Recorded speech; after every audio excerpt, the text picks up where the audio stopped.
विश्व पर्यावरण दिवस 5 जून के मौके पर भारत को एक 100वीं रामसर साइट मिली है। रामसर साइट है वो बलिया उत्तर प्रदेश में है और ये इस तरह से यूपी की ये 11वीं रामसर साइट हो जाती है। ओके, इसके बारे में और आगे देखते हैं। भारत की 100वीं रामसर साइट घोषित हुई है 5 जून को। 11वीं उसका नाम जयप्रकाश नारायण पक्षी अभयारण्य, जिसका पूर्ण नाम सोराताल के नाम से जाना जाता है। इसको दर्जा मिला है 5 जून को, ये बलिया में है। इसके बारे में इसको स्टेब्लिश किया गया था, इसको अर्थात मान्यता मिली थी। 3432 हेक्टेयर में ये फैली हुई है और 45 गांवों के अलावा 45 विलेज की भूमि को मिलाकर के ये रामसर साइट जो 11वीं बनी है वो बनी हुई थी, यानी जो पक्षी अभयारण्य था। इकोलॉजिकल रूप से देखा, साइबेरिया की तरफ से जो आने वाले जो पक्षी हैं उनके लिए सेंट्रल एशियन यानी फ्लाईवे का एक मुख्य पड़ाव पड़ता है, यानी ठंड के दिनों में यहाँ पर आकर के ठहरते हैं। साथ ही ये ऑक्सबो यानी गोकुल झील का भी एक भौगोलिक रूप से उदाहरण है। गोकुल झील नदी है, नदी जब जा रही होती है इस तरीके से तो जो मैदानी क्षेत्रों में क्या हो जाता है, इरोजन करते टाइम पर कुछ टेढ़े मेढ़े सर्प काटती है, तो इसके जो बाहरी किनारे होते हैं यहाँ से ये इरोजन करती है और अंदर के जो किनारे होते हैं वहाँ पर इसको क्या करते हैं, स्टोरेज करते हैं, सेडिमेंट से स्टोर हो जाते हैं। एक टाइम ऐसा आता है कि जब इस तरह से फ्लो करते करते जब जैसे यहाँ से फ्लो कर रही है करते करते वो अपने में कनेक्ट हो जाती है और वापस जो बची हुई है स्थिति हो जाती है इस तरीके की, यानी गाय का जो खुर है उस जैसी स्थिति हो जाती है इसकी, तो उसे हम गोकुल झील के रूप में जानते हैं। तो ऑक्सबो लेक है ये, ठीक है। दूसरी बात है रामसर, इसका इतिहास और इसकी भारत की स्थिति के बारे में जानते हैं। राम जो है अंतर्राष्ट्रीय महत्व की जो आर्द्र भूमि होती है उनके संरक्षण के लिए एक संधि हुई थी।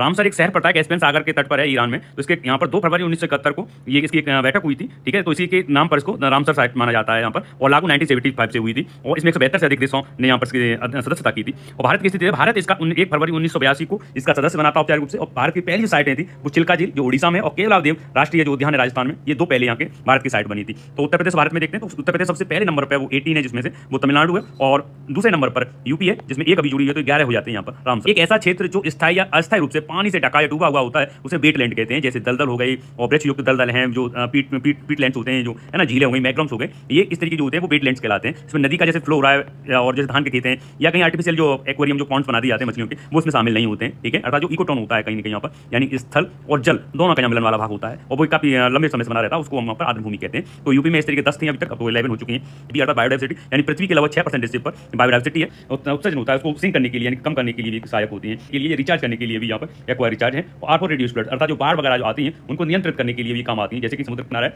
जब आर्द्र भूमियाँ होती हैं तो बाढ़ जो आती है उस बाढ़ को वहाँ पर रोक लेती है। नदी है, नदी के किनारे यहाँ पर आर्द्र भूमियाँ हैं, तो नदी से जो आने वाला जो पानी अतिरिक्त पानी है उसको भी नियंत्रित कर लेती है। अर्थात दूसरी जल होता है उसको शुद्ध करने का काम करती है, इसीलिए किडनी ऑफ अर्थ इसे कहा जाता है।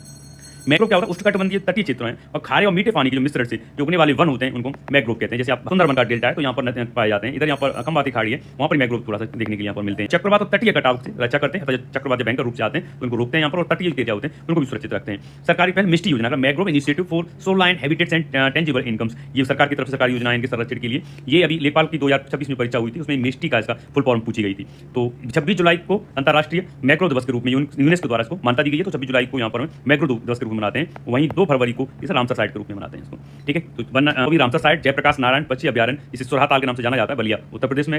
रामसर कन्वेंशन 1971 में हुआ था।